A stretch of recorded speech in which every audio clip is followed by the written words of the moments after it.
Hi folks, Brian here. Welcome to another edition of Harmonic Leadership Riff, where I just riff about key concepts from the book. And today I wanted to cover one of the underlying themes that flows throughout the entire book. And it is positivity breeds positivity. Negativity breeds negativity. And you're going to find it first mentioned on page 39 of the book. I've got the PDF version here, where you see the graphic, and you'll see that in the ebook in chapter 1, page 39 in chapter 1 in the printed book. And in that graphic, it's pretty basic. You know, positivity breeds positivity. If we are positive in our approaches towards others, guess what? They're going to be positive in return, for the most part. Yeah, there's going to be exceptions, but for the most part, if we treat others positively, they will treat us positively in return.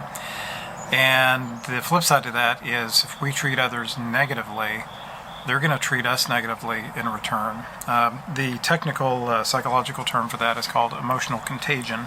You see that in the subtext, if you can see it on the video. Not sure if it's even focusing. The emotional contagion just simply means it's like a disease. It spreads from person to person. And if I as a leader come into my team situation, my organizational situation, and I'm just very negative in my approaches, it's going to breed that across the organization. I've seen it time and time again in the leaders that I've worked with, that I've coached, where either they are the victim of an emotional contagion, a negative leader, or they are causing the negativity within their organization. So my job as a coach is to help them to open their eyes to the effects that they're having, the negative effects that they're having, and to help them to turn it around so they can be that positive person who comes in to be what I call an emotional antibody. It's not a technical psychological term. I just like the term, so you find that in the subtext as well on the top part of the graphic. Being that antibody means that I'm going to come in and I'm going to heal people. I'm going to take away the negativity from this environment, from this culture, and I'm going to create a positive environment within this culture. Being that a healer, and we each as leaders have that opportunity to bring that positivity, to bring that emotional antibody, to combat the disease of negativity, because once that disease takes hold, it can destroy a team, and I've seen this time and time again. And it can get to the point where the only way to get rid of the disease is to get rid of the leader. And a lot of the leaders who end up losing their position, it's because they've caused so much negativity that no good work is being done. Because when a leader is causing negativity, all of the focus, all of the energy is going towards dealing with that negativity. Think about those proverbial water cooler moments where people stand around the water cooler and complain about management or complain about the work environment. That's the sign of a negative environment. And when that is being done, no good work is being done, because all of the focus and energy is going towards just processing all of that negativity, because people have to do that. They have to process, and they will find ways to do it. Yeah, they'll get their core work done just so they can keep their jobs, hoping that this negative leader eventually heads out to the building or the virtual work environment. But in the meantime, they're just kind of biding their time. There's a lot of talk in the literature about retiring on the job, about quitting on the job, meaning they're still there, they're still showing up, but they're not actually doing much work.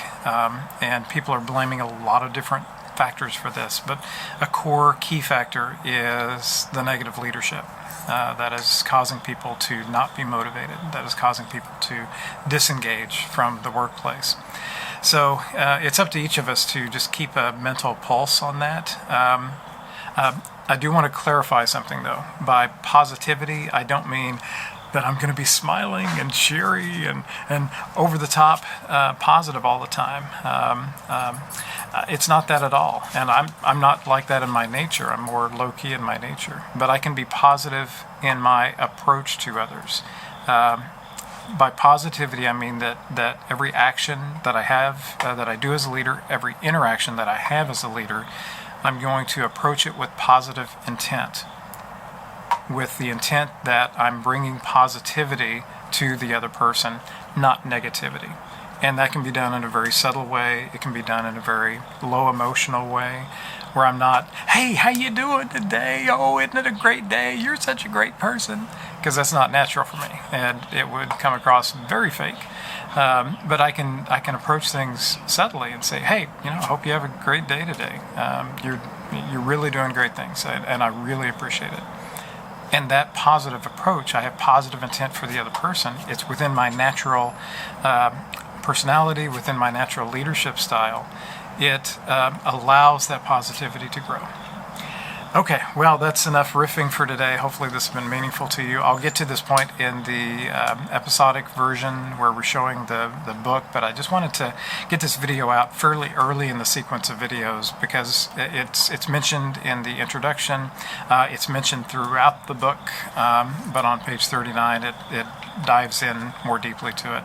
So we'll get there in the main videos sequencing in the book, but I did just want to address it here. So I wish you the best, and I encourage you to approach all of your interactions and all of your leadership actions with positive intent. Be well. Hi, back again. I forgot to mention one thing that I wanted to tag on to the end of this video. When you hear the word breeds, you may be thinking, ooh, that's an odd word to use in a leadership book. I picked it very intentionally, so I'm going to quickly explain why. When I was building this concept, I originally had causes. Positivity causes positivity, negativity causes negativity. I tried positivity creates positivity, negativity causes negativity, to put a positive spin on positive and a more negative spin on negativity, but it didn't flow very well. I tried various phrases, leads to positivity, leads to positivity. I tried begets, which I love the word, but a lot of people would look at that one even more funny. But when I really thought about what we're talking about here, breeds just seem to fit because it's breeding that positivity from one person to the other. It's breeding the negativity, that contagion from one person to another. So I just wanted to tag that on and explain that the word breeds was very intentional. If you hear it and you think it's too odd of a word, I can't process it. Because we think of breeding in terms of animal production. I raised cattle for years and years, and we bred cattle. Raised horses, we bred horses, where we would intentionally breed. And in fact, that's a pretty good analogy now that I say it out loud. When you're breeding a horse, you're intentionally looking at the bloodlines, you're looking at the positive aspects in order to receive a foal, a colt that will have all of the great aspects of both the mother and the father and their entire lineage, the positive aspects. So in effect, it ties in there as well. We are breeding positivity with every action that we do as a leader, or we're causing negativity with every action that we do as a leader. So we need to breed positivity every chance that we get. Take care.